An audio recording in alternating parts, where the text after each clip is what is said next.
मित्रों, जैसा कि हम सभी जानते हैं कि इस मृत्युलोक अर्थात पृथ्वी लोक पर जीव जंतुओं की 84 लाख योनियां निवास करती हैं और उसी में से एक मनुष्य योनि भी है जिससे हमारा और आपका चयन हुआ है। दोस्तों, हमने आपको अपने कई वीडियो में बताया है कि मृत्यु के बाद प्राणी को उसके कर्मों के हिसाब से अगला जन्म मिलता है और जब कोई प्राणी अपने पिछले जन्म में अधिक से अधिक सत्कर्म करता है तो उसका जन्म मनुष्य योनि में होता है। परंतु मित्रों, धर्म शास्त्र की माने तो अन्य सभी योनियों की अपेक्षा जीव को मनुष्य योनि में ही सबसे ज्यादा कष्ट भोगना पड़ता है। आज की इस वीडियो में हम आपको यही बताने जा रहे हैं कि मनुष्य को माता के गर्भ से मृत्यु तक किस किस तरह के कष्ट भोगने पड़ते हैं, जिसका वर्णन भागवत पुराण में किया गया है। मित्र, जब भी कोई प्राणी मृत्यु के बाद मनुष्य की योनि में जन्म लेता है तो वह सबसे पहले ईश्वर द्वारा निश्चित पुरुष के विरह के रूप में स्त्री के उदर में प्रवेश करता है। वहाँ पर एक रात्रि में स्त्री के रज में मिलकर एक बन जाता है, फिर 5 रात्रि में छोटे कद का रूप हो जाता है।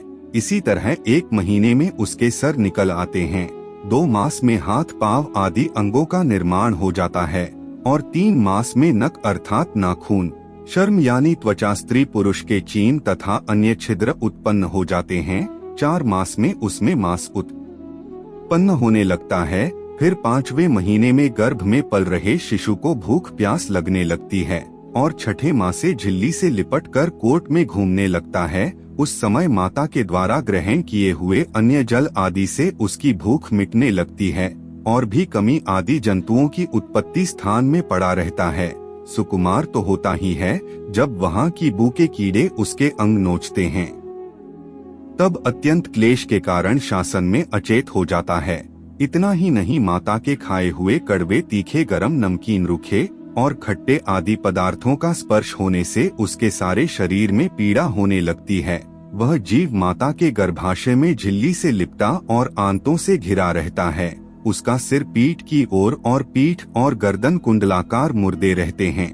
माता के गर्भ में मनुष्य पिंजरे में बंद पक्षी की भांति पराधीन एवं अंगों को हिलाने डुलाने में भी असमर्थ रहता है। इस अवस्था में उसे दिव्य शक्ति के द्वारा स्मरण शक्ति प्राप्त होती है, जिसके बाद उसे अपने पिछले जन्मों के कर्म याद आ जाते हैं। फिर वह बेचैन हो जाता है और उसका दम घुटने लगता है। फिर 7वां महीना आरंभ होने पर उसमें ज्ञान शक्ति भी पनपने लगती है, जिसकी वजह से वह एक स्थान पर नहीं रहना चाहता। तब स्थूल शरीर में बंधा हुआ जीव अत्यंत भयभीत होकर दीवानी से कृपा याचना करता हुआ हाथ जोड़कर उस प्रभु की स्तुति करता है जिसने उसे माता के गर्भ में डाला है। माता के गर्भ में उपस्थित जीव प्रभु से यह याचना करता है कि हे प्रभु, माना मैं बड़ा अधर्मी हूँ, माना मैं बड़ा अधर्मी हूँ, मैं आना में बड़ा धर्म है, मैं बड़ा पापी हूँ और आपने जो यह गति दिखाई है वह मेरे ही योग्य है। मन शरीर से रहित होने पर भी देखने में पंच भौतिक शरीर से संबंध हो और इसीलिए इंद्रिय गुण शब्द आदि विषय और विदा भाषा अर्थात अहंकार रूप जान पड़ता हूँ। इसके बाद भागवत पुराण में बताया गया है, देहधारी जीव दूसरी देह अर्थात माँ के गर्भ के भीतर मल मूत्र और रुधिर के कुएं में गिरा हुआ रहता है।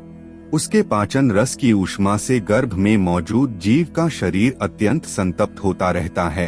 इन कष्टों के बारे में सोचते हुए जीव गर्भ से बाहर निकलने की प्रबल इच्छा लिए महीने गिन रहा होता है और भगवान से प्रार्थना करता रहता है कि हे भगवान, बुशडील को यहाँ से कब निकाला जाएगा। फिर गर्भ में मौजूद मनुष्य सोचता है कि पशु पक्षी आदि अन्य जीव तो अपनी मूल बुद्धि के अनुसार अपने शरीर में होने वाले सुख दुख आदि का ही अनुभव करते हैं, किंतु मैं तो भगवान आपकी कृपा से साधन संपन्न शरीर से युक्त हुआ है।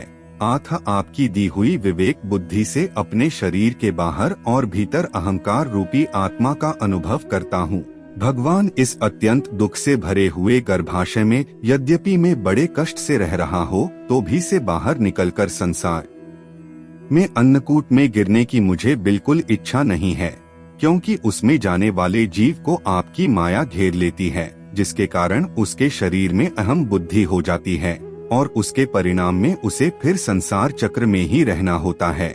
इसलिए वह भगवान से बार बार विनती करता रहता है कि वे उसे इस कष्ट से और सांसारिक मोहमाया से जितनी जल्दी हो सके उतनी जल्दी मुक्ति दे दें। फिर 9वें या 10वें महीने में जब मनुष्य अपनी माता के गर्भ से इस मृत्युलोक में आता है तो वे उसकी सारी स्मृति नष्ट हो जाती है। विपरीत गति को प्राप्त होकर बार बार जोर जोर से रोने लगता है। फिर माता पिता के द्वारा उसका पालन पोषण किया जाता है।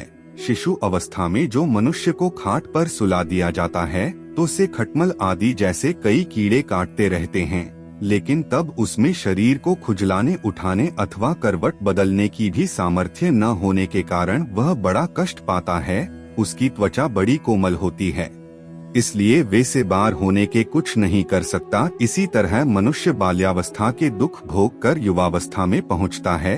इस समय उसे यदि कोई इच्छित भोग नहीं प्राप्त होता तो अज्ञानतावश उसका क्रोध बढ़ जाता है और वह शोकाकुल हो जाता है। तो ही के साथ ही साथ अभिमान और क्रोध बढ़ जाने के कारण मनुष्य अपना ही नाश करने के लिए दूसरे कामी पुरुषों के साथ बैठ कर लेता है।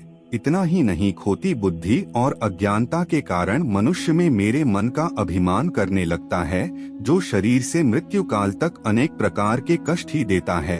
उसी के लिए मनुष्य तरह तरह के कर्म करता रहता है, जिनमें जाने के कारण इसे बार बार संसार चक्र में जन्म लेना पड़ता है। इतना ही नहीं, मनुष्य योनि में जन्म लेने के बाद यदि किसी मनुष्य का भोगों में लगे हुए विषय पुरुषों से समागम हो जाता है और वह उसी का अनुगम करने लगता है तो पहले के समान ही वह फिर नाग की योनि में जन्म लेता है, जिसके संग मनुष्य की पवित्रता, दया, वाणी का संयम, बुद्धि और इंद्रियों का संयम से सद्गुण नष्ट हो जाते हैं। इसलिए भागवत पुराण में बताया गया है कि किसी भी मनुष्य को ऐसे लोगों के साथ मित्रता नहीं करनी चाहिए जो हमेशा स्त्रियों के साथ समागम में रत रहता हो। अशांत और मूढ़ अर्थात मूर्खों, क्योंकि जीव को किसी और का संग करने से ऐसा माहौल और बंधन नहीं होता जैसा स्त्री और स्त्रियों के संगियों का संग करने से होता है। इससे जुड़ी कथा में बताया गया है कि एक बार परमपिता ब्रह्मा जी अपनी पुत्री सरस्वती को देखकर उसके रूप लावण्य से मोहित हो गए थे और उसके मृगी रूप में भागने पर उसके पीछे निर्लज्जता पूर्वक मृग रूप होकर दौड़ने लगे। इसलिए ऐसा कौन सा पुरुष हो सकता है जिसकी बुद्धि स्त्री रूपनी माया से मोहित न हो। इतना ही नहीं, स्त्री रूपी माया में इतना बल है कि वह अपने भ्रिकुटी अर्थात नयन से बड़े बड़े दिग्विजय वीरों को पैरों से कुचल देती है। जो पुरुष योग के परम पद पर आरूढ़ होना चाहता हूँ, जिसे मेरी सेवा के प्रभाव से आत्मा अनात्मा का विवेक हो गया हो, वह स्त्रियों का संग कभी ना करें, क्योंकि उन्हें ऐसे पुरुष के लिए नरक का खुला द्वार बताया गया है। जो मनुष्य अपने जीवन में स्त्री में आसक्त रहता है तथा मृत्यु के समय भी सही का ही ध्यान करता है, उसे अगले जन्म में स्त्री योनि प्राप्त होती है। मनुष्य रूपी जीवन पाकर यदि कोई मनुष्य जिस किसी भी जीव की हत्या अपने भौतिक सुखों को प्राप्त करने के लिए करता है, उसे अगले जन्म में उसी जीव की योनि में जन्म लेकर कष्ट भोगना पड़ता है। फिर मनुष्य की उम्र ढलने लगती है, अर्थात जब वह अपने जीवन के अंतिम पड़ाव में प्रवेश करता है तो उसे इस जन्म में किए गए तब तक के कर्मों के हिसाब से इसी मृत्युलोक पर शारीरिक और मानसिक पीड़ा भोगनी पड़ती है। अर्थात यदि कोई मनुष्य अपने माँ बाप की बुढ़ापे में सेवा नहीं करता या फिर उसे घर से निकाल देता है तो उसकी संतान भी बुढ़ापे में उसके साथ वैसा ही व्यवहार करती है जैसा उसने अपनी माँ बाप के साथ किया था, और यह जीवन चक्र निरंतर चलता रहता है। और फिर जब मनुष्य मृत्यु शैया पर होता है तो उसे माँ के गर्भ की तरह ही एक बार फिर दिव्य शक्ति मिलती है और उसे अपने कई जन्मों के कर्म याद आ जाते हैं, जिसे जानने के बाद मनुष्य पुनः विलाप करने लगता है और भगवान से बार बार विनती करता है कि हे प्रभु, इस कष्ट रूपी जीवन चक्र से मुझे कब मुक्ति मिलेगी, मैं ऐसा क्या करूं जिससे मुझे आपके चरणों में शरण मिल सके। उस समय वह अपने द्वारा किए गए बुरे कर्मों को याद कर बार बार होता भी है। वह सोचता है कि मैं अपने कर्मों के बारे में अपने परिवार वालों को बता देता हूँ, किंतु वह ऐसा नहीं कर पाता। तब भगवान से कहते हैं कि तुम्हारे पास जो बच्चे कम करने का वक्त था, उस समय तुम लोग काम क्रोध से आसक्त तो बुरे काम कर रहे थे, और अब जब तुम्हें कष्ट भोगना पड़ रहा है तो तुम उससे मुक्ति की आस करते हो, ऐसा कभी नहीं हो सकता। इसलिए है देहधारी अपने अगले जन्म में अच्छे कर्म करना ताकि तुम्हें मेरी शरण में जगह मिल सके।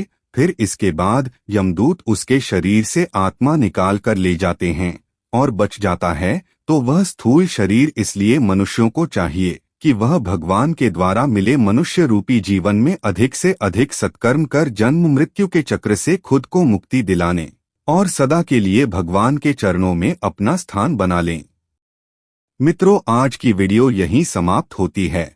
अगर आपको हमारी ये वीडियो पसंद आयुक्त से ज्यादा लाइक और शेयर करें। साथ ही अगर आप हमारे चैनल को अभी तक आपने सब्सक्राइब नहीं किया है तो अभी सब्सक्राइब कर ले ताकि आपको ऐसी आध्यात्मिक और पौराणिक जानकारी मिलती रहे। धन्यवाद।